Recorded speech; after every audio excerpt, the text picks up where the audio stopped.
is Usmaan, Javed. I hope you all had a wonderful lunch. It's usually a tough time to brief a crowd after lunch. Everyone's had good food and they're a little relaxed, a little sleepy. So hopefully this will keep you entertained and provide some useful knowledge.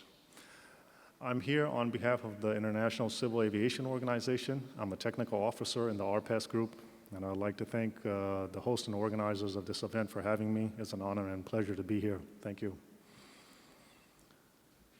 So today, I'm going to talk about the AAM study group at the International Civil Aviation Organization, or better known as ICAO, as well as some of the challenges that we're looking at and perhaps certification challenges that may come up in the future.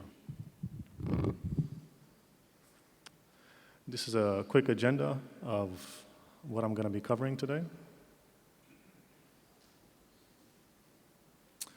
So the AAM study group was created in May of this year. And just to give you a little bit of history for those of you that are not familiar with ICAO, ICAO is the aviation branch of the United Nations. So just like the United Nations meets every 3 years and has an assembly to go over different issues around the world that may exist, ICAO also has an assembly that happens every 3 years to talk about aviation issues that exist. And it consists of all 193 members countries from around the world. So every 3 years when they meet, they bring up different issues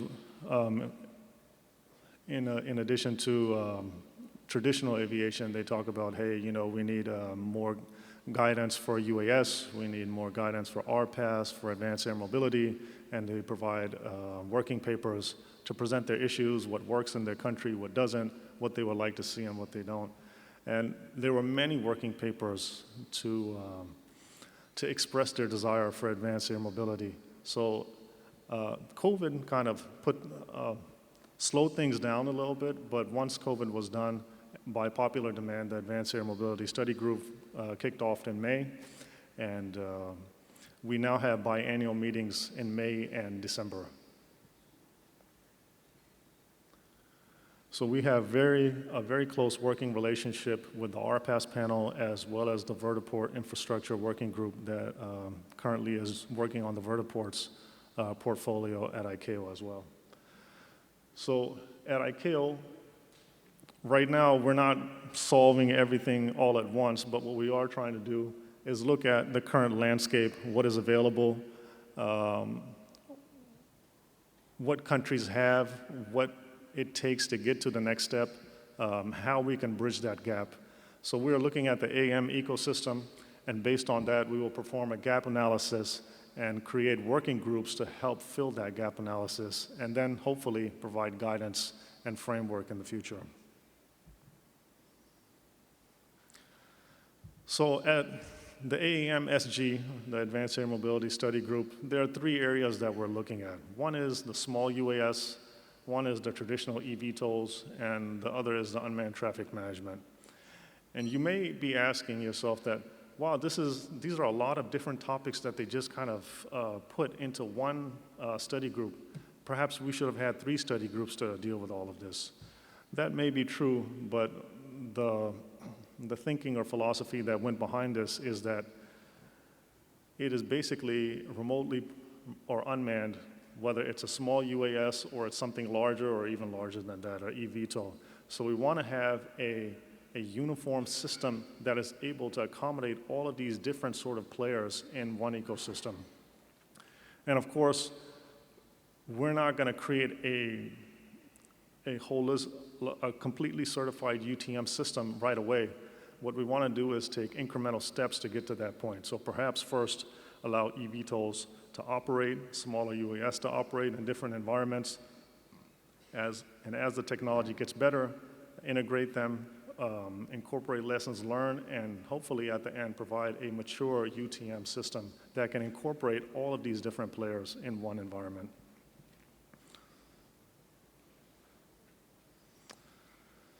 Some of the challenges that we have is we want to make sure that with the incoming of UTM that we're not ignoring ATM at the same time. So how do we make sure that both are integrated properly? Now this is really tricky because now you have 2 different industries that are coming together at the same time. You have a UTM industry that is aviation/IT based.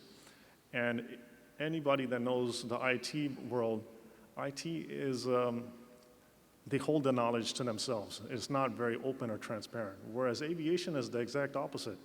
Aviation is very open, very transparent. If you get a type certificate in a particular aircraft, you can go download the information and know everything exactly about the aircraft as well, its specs, its performance criteria. So now you have two different business models converging at the same time. So you come up with issues like, okay, now this company has this UTM network and this company has this UTM system, and now you have to integrate it with the air navigation service provider. So that provides a challenge in itself, and you merge all these companies together. Let's say you have a Google or an Amazon, and you're working in Canada somewhere, or in the US or Australia or Korea, wherever. They provide challenges. So we have to find out a happy balance to integrate that. And also, we have to see if, I saw a demo outside at the exhibition today, and Hyundai Motors had a model of their particular product. And if you're going to be flying from Incheon to Seoul, are you going to be using IFR routes? Are you going to be using performance-based navigation? Are you using helicopter routes? What are you using to get from point A to point B? Are the current flight routes adequate enough? And if not, do we have to provide new flight rules? Do we have to perhaps have digital flight rules? So these are things to consider. Furthermore, at the end of the day, advanced air mobility, we can get into the technical aspect as much as we want, but at the end of the day, it's a business. You have to be able to import and export your product to different countries. What is good in Korea has to work in Canada. What's good in Canada has to work in China. So you have to ask the questions, and I know I used a little bit more North American-based terminology for the Part 23, 25, 27, 29, but the Part 25 being transport category aircraft and Part 23 being the smaller normal category aircraft, you have to first define what do the current eVTOLs fall under? What part does it fall under? And the reason I wrote all this down is there was a company, an advanced air mobility company, and they wanted to perform operations. I won't name the company and I won't name where they were trying to operate, but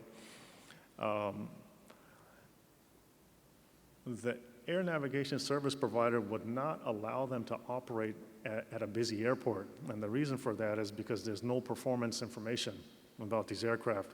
So one of the challenges is, not the challenges, I think one of the initiatives that both regulators as well as these new companies and entrants that are coming in is to have open communication so that you tell them, hey, this is how our aircraft, or this is how our product performs.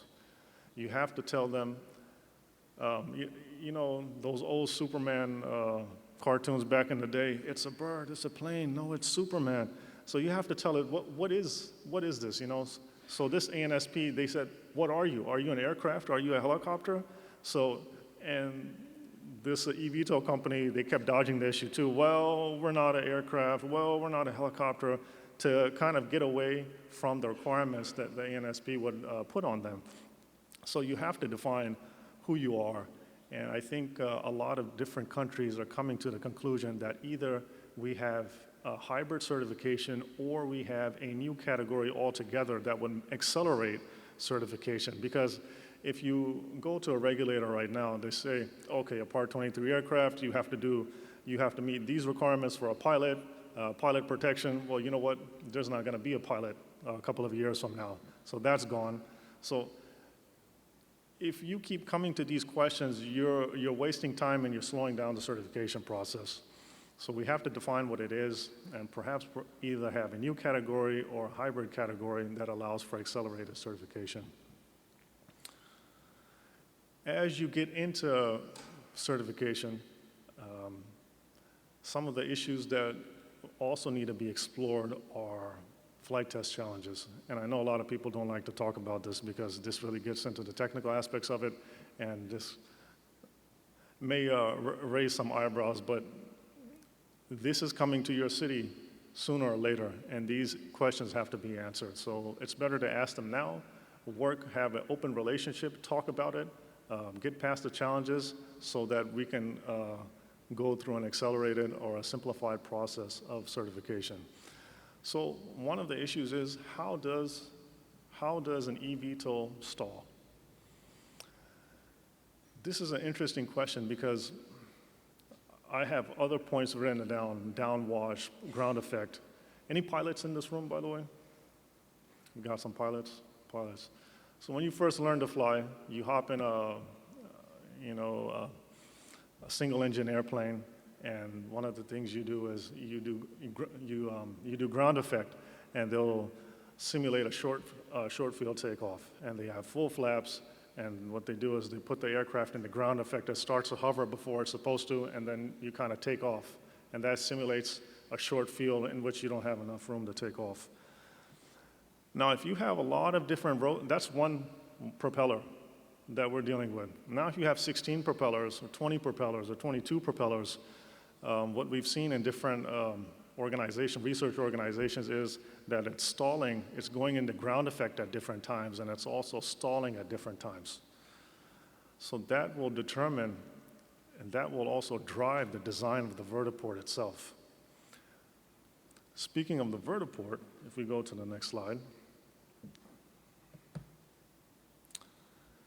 when we talk about battery power, a lot of the companies are using battery power technology, and getting away from fuel, leaner, cleaner, greener technology, which is a wonderful step forward.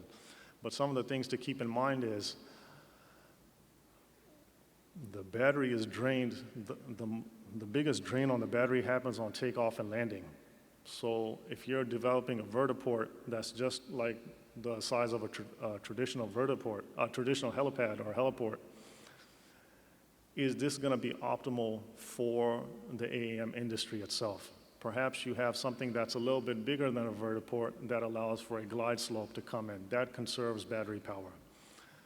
Another thing is when an aircraft takes off at full weight, as it's flying and it goes through the airspace, it's burning fuel, so it becomes lighter and lighter, and the flight performance becomes better. So this is not the case with the traditional eVTOLs. It's going to be the same weight for the entirety of the aircraft itself.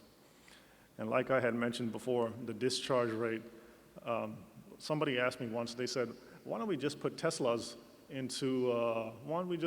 batteries into a lot of these vehicles? Well, the Tesla batteries, aircraft and cars operate a little bit differently in the sense that cars have a more like distributed power consumption, whereas aircraft, a lot of the power is being sucked on takeoff and a lot of the power is being sucked on landing as well. So that's why perhaps the Tesla model doesn't work as well here. But the biggest concern is, do we have the power grid to support all of this? And this is something that city planners and airport planners also have to take into consideration. And the final two things I'll mention is firefighting capacity. I know I've gone and visited some of these companies, and they have done a marvelous job on their battery development. And a lot of times you hear them and they say, the chance of this catching on fire is very slim, 0.00001, and then for it to have an in-flight emergency is even less, and to have an emergency on the airport is even less, or the vertiport, but it may happen. So when it does, what do you do? And just to give you an example, when a Tesla catches on fire, you basically just have to let it burn and push it to the side until the fire is put out. So how do you handle these issues? These are questions that we have to tackle before eVTOLs become mainstream. And I mentioned a lost C2 link. If you lose link, do you go to the next airport? Do you go to the previous airport? Do you have enough backup power to get to the next airport? Do you just land in a farm field nearby? These are also considerations to keep in mind. Societal challenges is interesting because obviously it has to be accepted by society. If if this is going to be happening in a city near you or a rooftop near you, you have to be comfortable with this landing on your rooftop.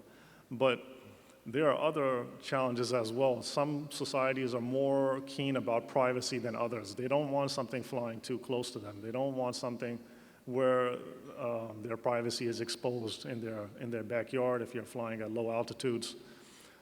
So these are also things to consider. So maybe what's accepted in Korea may not be accepted in Saudi Arabia. What's accepted in Saudi Arabia may not be accepted in Brazil. So these are things to keep in mind.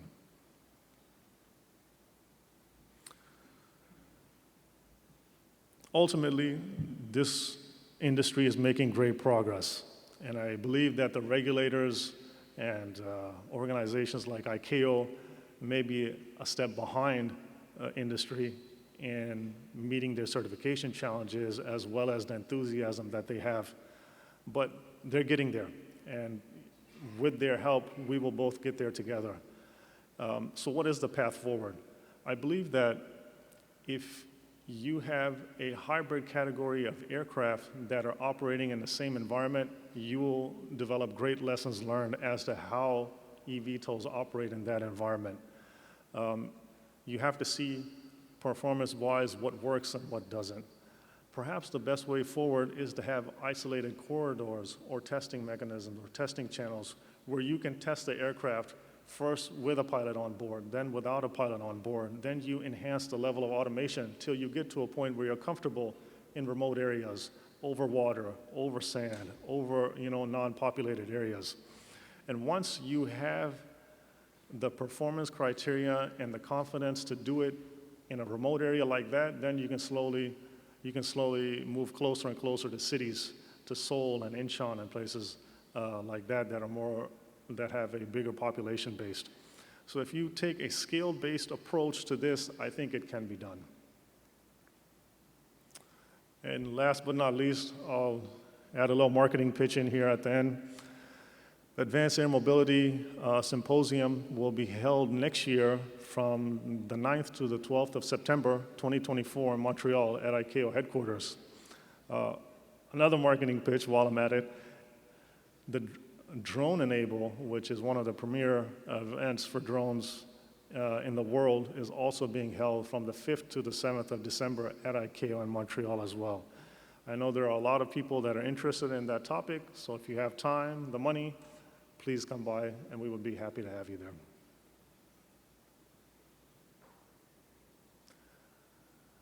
Thank you, everyone. Here's my contact information if you'd like to contact me. Otherwise, really an honor and pleasure to be here, and I will be here if you have any questions in person. Thank you.